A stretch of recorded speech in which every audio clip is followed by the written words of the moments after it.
안녕하십니까. 오늘은 11월 13일 월요일 연중 제32주간 월요일입니다. 연중 제32주간 월요일 홀수의 독서는 오늘부터 지혜서입니다. 지혜서.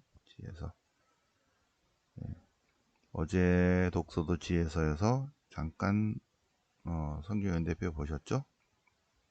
오늘은 이제 마이너스 50년경의 히라보로 쓰인 지혜서 주해를 보시겠습니다. 네.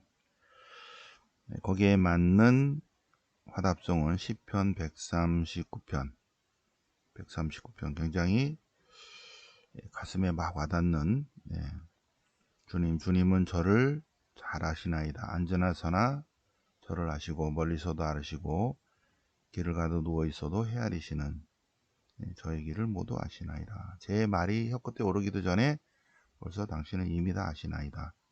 139편 이거는 꼭 써봐야 되는 거예요. 시편 139편 숙제. 자, 그리고 루카복음 17장, 오늘부터 이제 17장입니다. 17장 1절 이하. 네. 좀 이따 보시겠습니다. 이거 세 가지 정도. 자, 그러면 뒤에서 주해에서 중요한 부분만 보겠습니다. 이 너무 길게 할 수 없기 때문에 뒤에서 주해. 오라는 것은 잠언, 욥기, 고헬렛, 집에서 지에서. 잠언, 욥기, 고헬렛, 집에서 지에서. 이 다섯 가지 우리 가톨릭의 지혜 문학, 잠언, 욥기, 고헬렛, 집회서, 지혜서. 지혜서는 마이너스 50년. 네. 그래서 이 모든 다섯 개가 잠언 1장 7절하고 연결된다고 그랬죠. 잠언 1장 7절. 야훼를 두려워함이 지혜의 시작이다. 주님을 경외함이 지혜의 근본이다. 잠언 1장 7절이 항상 지혜 문학의 핵심입니다. 자, 지혜서는 누가 졌는가? 누가 졌는가? 누가 졌다? 모른다. 확실한 건 뭐다? 솔로몬이 아니다. 그죠? 네. 상황을 보면 아마 이집트 알렉산드리아 같아요. 이집트 알렉산드리아에 어떤 사람이 히라보로 직접 쓴 것이다. 히라보로. 언제 썼다? 마이너스 50년경에 썼다. 예. 그런데 한 번에 쓴 것이 아니라 여러 해에 걸쳐서 했다가 최종적으로 마이너스 50년에 최종 편집했을 것이다 하는 것입니다. 네. 자, 그런데 뭐 여러 가지 문제가 있지만, 한 사람이 썼냐? 오케이, 한 사람이 썼다. 저자의 단일성. 그 다음에 구조는 1장부터 5장까지 오늘과 내일, 오늘과 내일 1장 5장 1장부터 5장까지 하느님께서 주관하시는 인간의 운명에 대해서 이야기합니다. 구조는. 그래서 의인들의 운명과 악인들의 운명을 대조합니다. 그래서 의인들은 하느님께서 의인들을 위해서 불사불멸을 준비해 놓으셨다.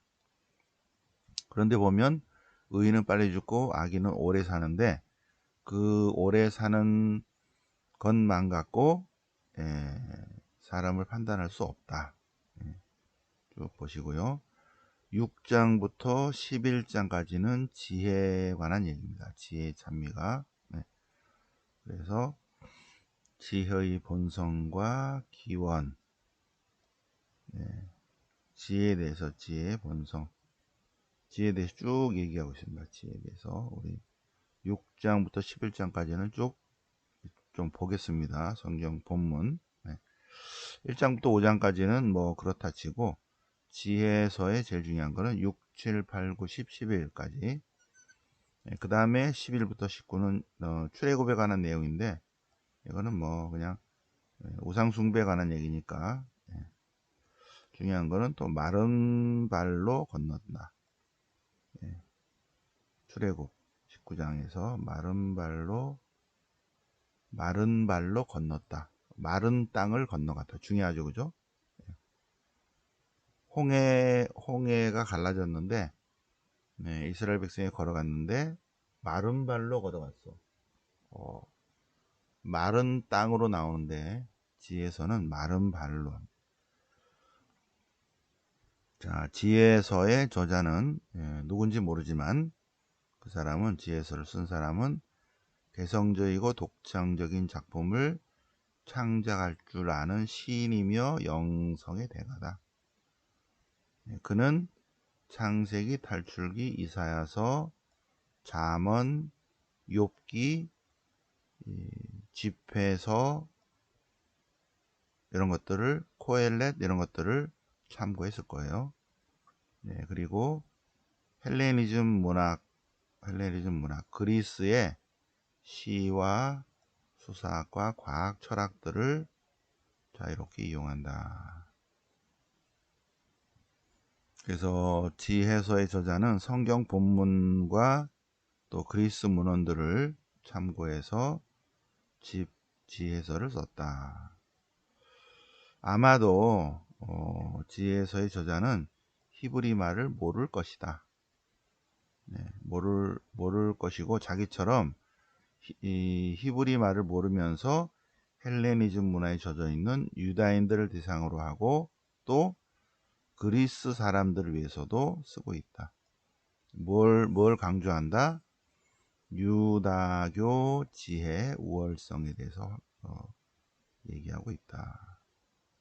유다교의 신학이 얼마나 중요한가? 성경의 전통, 유다교의 전통, 그것을 강조하려고 했다. 특히 지혜서의 핵심은 의인의 불사불멸입니다. 의인의 불사불멸, 그리고 지혜의 의인화. 독특하죠, 그죠? 지혜서의 저자는 욥기에 제기된 질문에 대해서 답을 하고 있습니다. 의인의 문제에 대해서 영혼의 의손과 불사불멸을 강조하고 있다. 네. 하느님은 육신의 부활, 의인들이 장차 받을 보상에 대해서 지혜서는 정확히 하느님이 상을 준비했는데 두 가지다. 뭐다? 불사, 의인은 불사다, 불사. 그리고 불멸이다, 멸하지 않는다.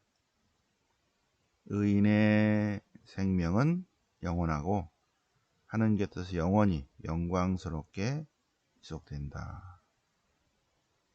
그런데 악인은 뭐다? 악인은 이미 죽은 자다. 숨은 지금 쉬고 있지만 이미 죽은 자다. 그래서 불사불멸이라는 게 누구에게나 적용되는 게 아닙니다. 네. 지혜서의 불사불멸은 의인들에게만, 의인들의 영혼에게만 부과된다. 두 번째, 지혜서의 지혜를 의인화했다. 그래서 지혜를 의인화하면서 지혜의 창조적 활동과 우주적 기능을 강조하고 있습니다. 네. 지혜는 그래서 하느님의 뜻과 의향이다. 지혜는 모든 지식과 인식의 원천이다. 그러면 지혜는 성령인가? 성령은 아니다. 그렇게 바로 지혜가 주님의 영 이렇게 하면 안 된다. 지혜는 그렇지 않고 아마도 계시와 동일시하는 경향이 있고, 아마도 예수 그리스도를 통한 하느님의 활동을 예시한다고 말할 수 있다. 것입니다. 어쨌든 지혜서는 이스라엘의 전통적 종교에 대한 우월성, 충실성을 강조하려고 했다. 네, 그죠? 네.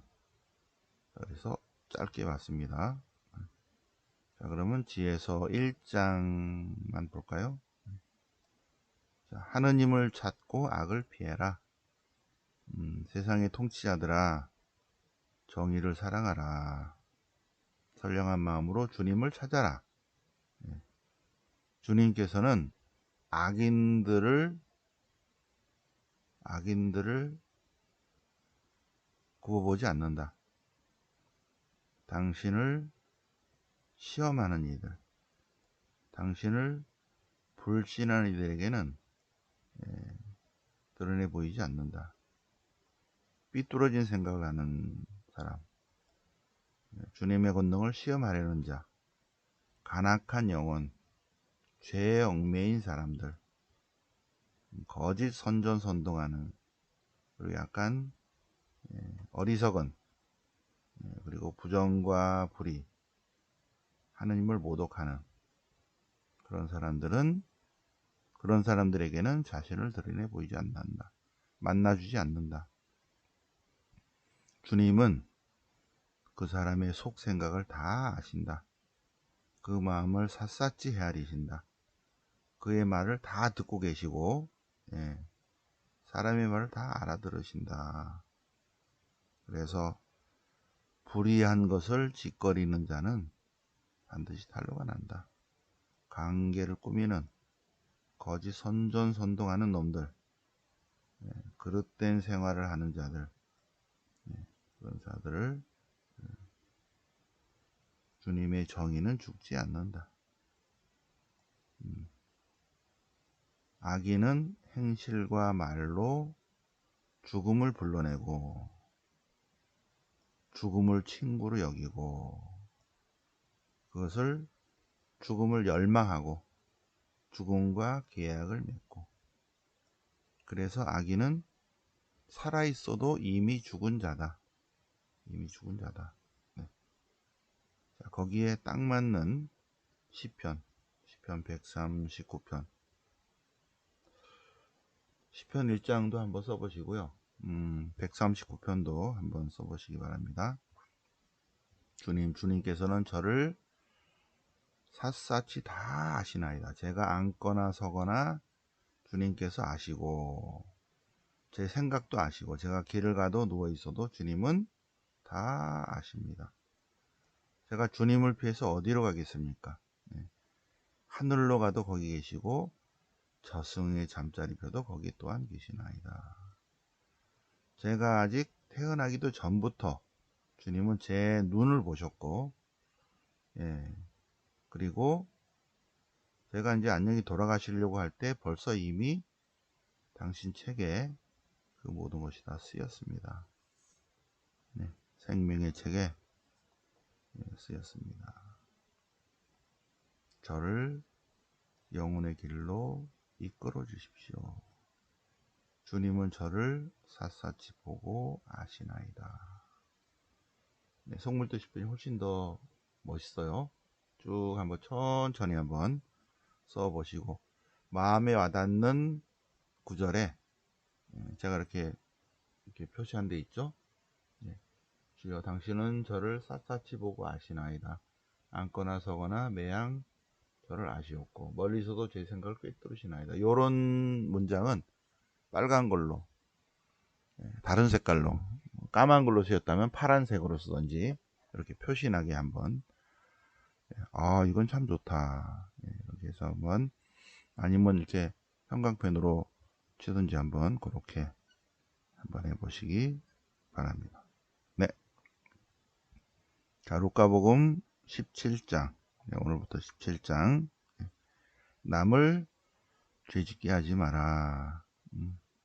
남을 죄짓게 해서는 안 되죠. 그죠? 자기도 죄를 지으면 안 되지만 남을 죄짓게 하는 안 됩니다. 근데 특히 가난하고 소외된 사람들을 죄짓게 하는 것, 가난하고 소외된 사람들을 업신여기는 것, 그래서 그들이 걸려 넘어지게 하는 것,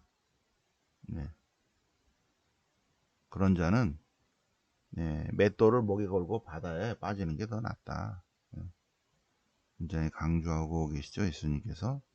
두 번째, 형제가 죄를 짓거든 타이르고 회개하면 용서하라.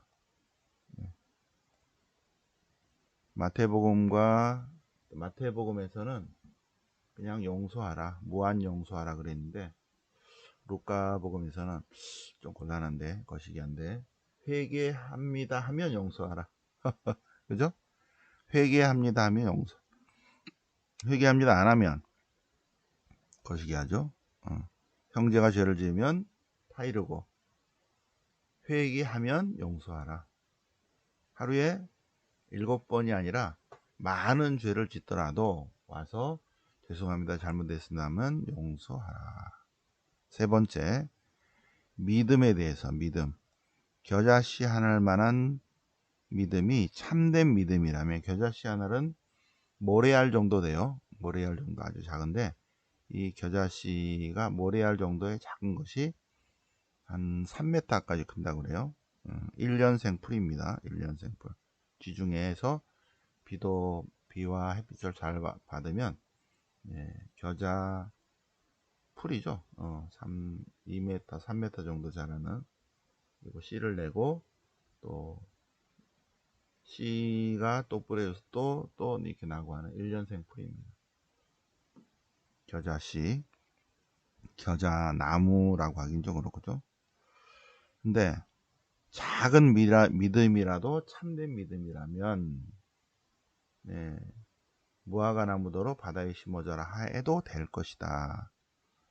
믿음의 힘에 관한 예수님의 말씀입니다. 믿음이 있다면 더 큰 일도 일어날 것이다 하십니다.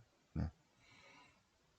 자, 그 다음에 오늘 여기서 숙제는 지혜서 1장과 시편 139, 그 다음에 40일 보호 묵상은 제 15장 쾌락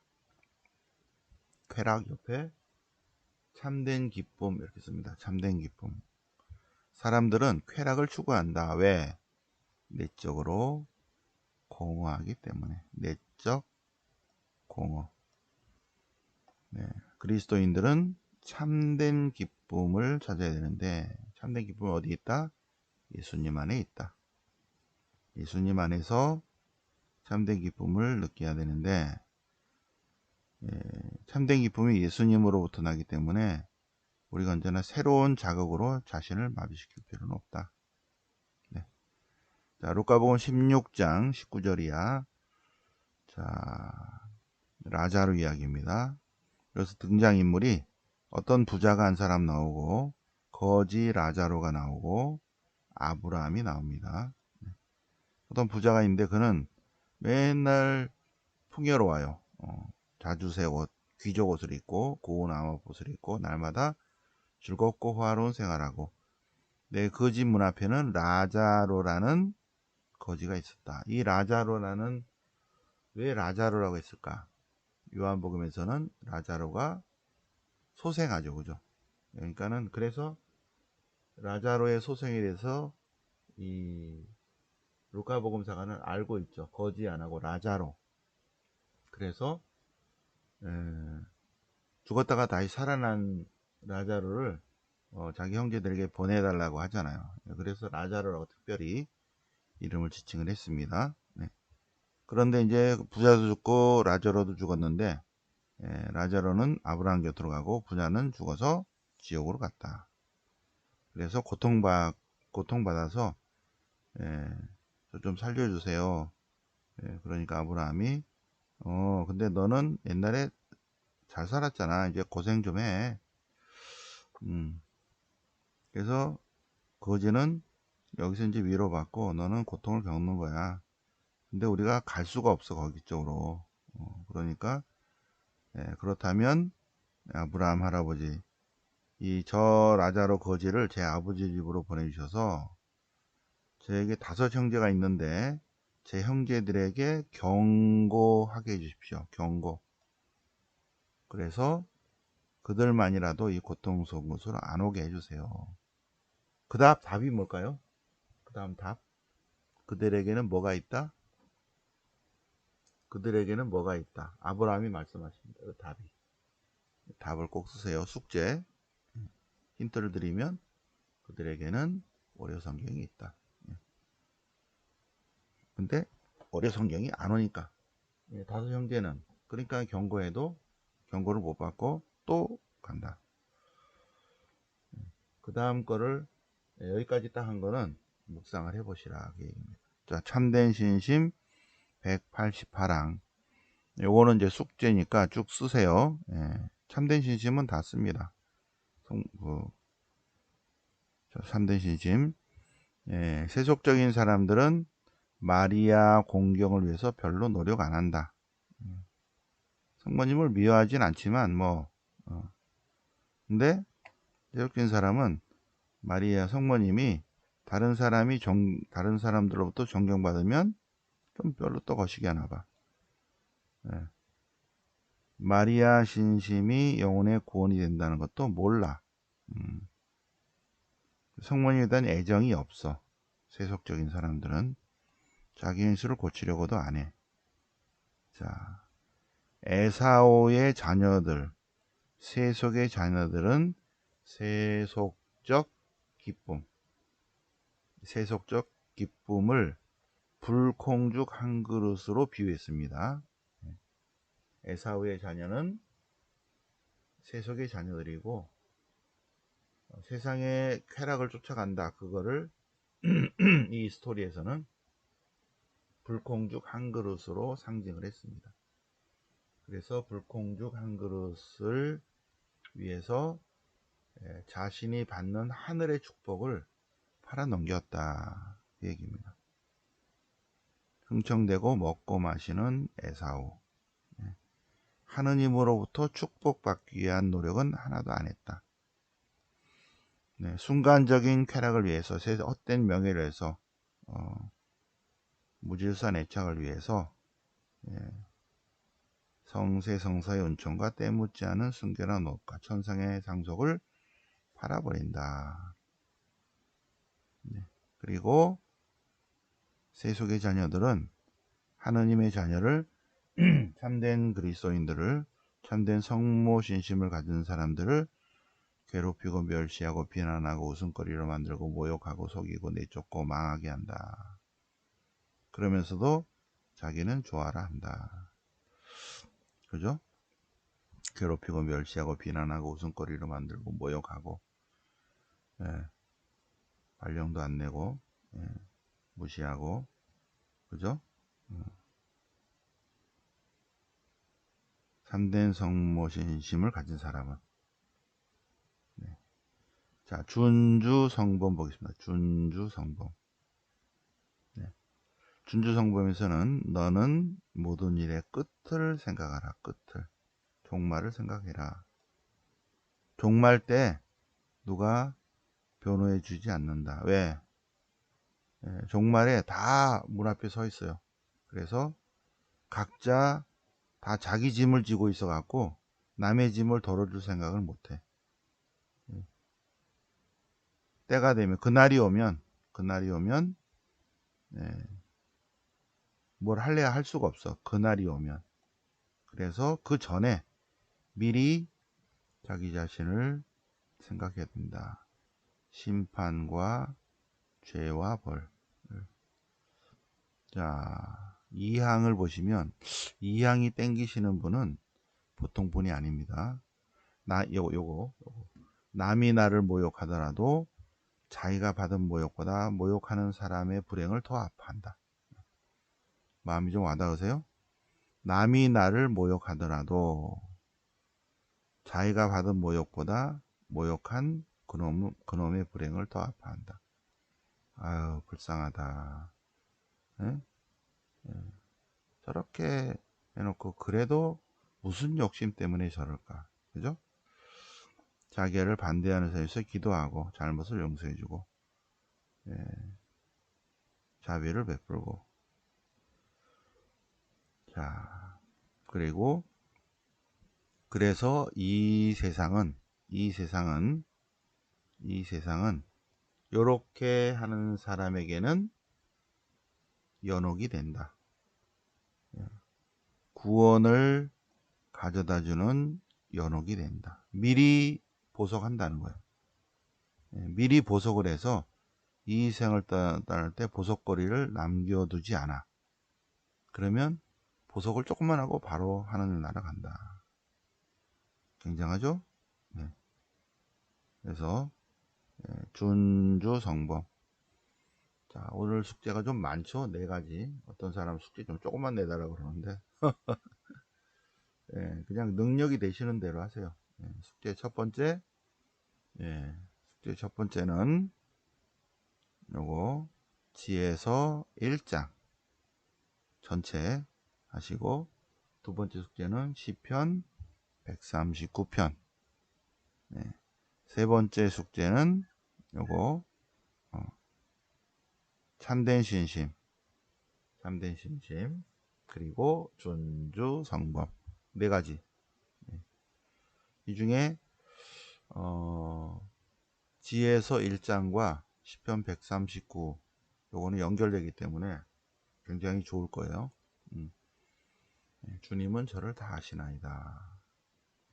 쭉 한번 써보시고요. 마음에 와닿는 부분은 형광펜으로 줄을 치거나 아니면 색깔을 바꿔 쓰시거나 해서 내년 한 3월쯤에는 말씀 노트, 스프링 노트를 옆으로 된 걸로 이렇게 약간 크게 해서 준비하겠습니다. 지금 11월, 12월, 1월, 2월은 달력 때문에 스프링 작업하기가 힘들어서, 힘든 게 아니라 단가가 2배나 돼요. 지난번에도 한 300 들었는데 막 500만원 달라고 그래. 그래서 안 돼요. 그래서 좀 있어서 있는 거 지금, 그래도 새벽반이 월성에서 약간 업그레이드된 반이기 때문에 새벽반 숙제하시는 분들은 와서 봉사자한테 스프링노트 달라 그러면 한 권씩만 가져가세요. 받아가지고 남 주지 마세요. 우리 회원이 아닌 사람에게 뭐하러 주려고 그래, 그죠? 우리 회원들, 특히 새벽반들, 열심히 공부하는 반들, 이거 써야죠. 이거 쓰면은 한 3배에서 5배 정도 효과가 있을 것 같아요. 그냥 이렇게 읽는 것보다. 그죠? 그래서 오늘 숙제, 지에서 1장, 시편 139, 참된 신심, 요거, 그 다음에 준주 성범, 이미타쇼 그리스티. 요건 뺄까? 요거는 뺄게. 그러면 요거는 빼고 3개만. 3, 성부 성자 성령 3. 시간 되시는 분들만 준주 성범을 한번, 요거 짧으니까 한번 쓰시기 바랍니다. 네.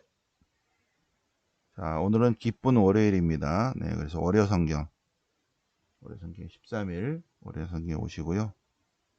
그리고 18일 부모님을 위한 미사. 부모님을 위한 미사니까 부모님 쭉 미사를 하세요. 그죠?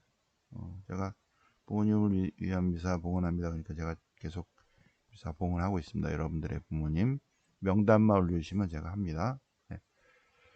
자, 그러면 오늘 11월 13일 월요일, 연중제 32주간 월요일을 맞아서 독서, 그 다음에 시편, 복음, 40일 복음 묵상 같이 새벽반 공부해 보셨습니다. 영광이 성부와 성자와 성령께, 영과 지장성 영원히 아멘. 성부와 성자와 성령 이름으로 아멘.